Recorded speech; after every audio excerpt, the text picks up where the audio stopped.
Assalamu alaikum guys, and welcome to another episode of I know we're still recovering from the amazing victory that Morocco has had over Belgium. Oh yes, it was 2-0. I don't need to go over the football, but it was the celebrations that has caught the eyes of a lot of people.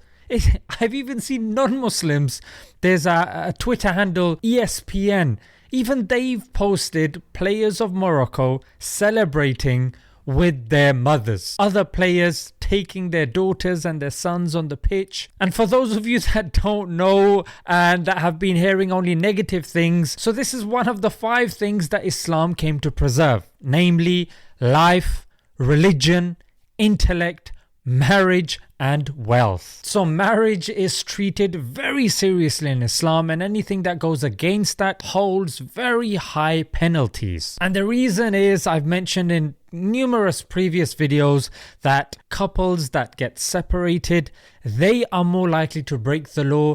Their kids are more likely to be delinquents, obese, and also break the law as well. So the breaking of marriage is not only bad for the couple, it's bad for the kids, and it's bad for society as well. So this is something that Islam frowns upon. Indeed, there are exceptions to the rule, and in some cases, it has to be done. But nowadays, the 50% divorce rate, that's a problem.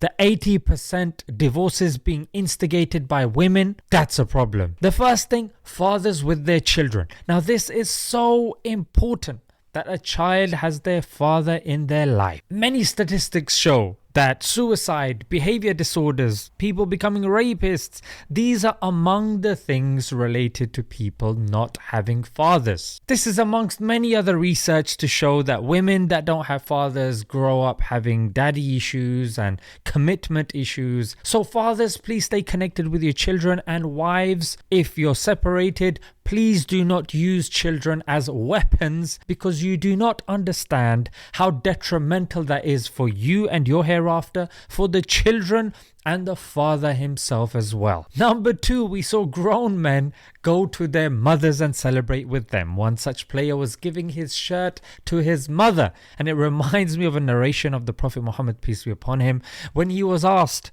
"Who is worthy of my good company?" And the Prophet, peace be upon him, said, "Your mother." Then he was asked, "Who next?" "Your mother." "Who next?" "Your mother." "Who next?" "Your father." So Islam gives a lot of respect for not only the institution of marriage, but the role of the mother as well. In Islam, the role of men and women is complementary, not competitive. The duties are discussed as equal in importance, but not equal in substance. And of course, this notion of old people's homes, this is something that's abhorrent amongst Muslims. To throw your parents in old people's homes when they have passed their sell-by dates. And we know in Hollywood movies, you don't get to see Wonder Woman as being the housewife, or the Black Widow being the housewife. In fact, being a traditional housewife is not being glorified. Being a traditional husband is. So you want a traditional husband, but you don't want to be doing the traditional duties. And thirdly, the sajda of shukr, the prostration of gratitude.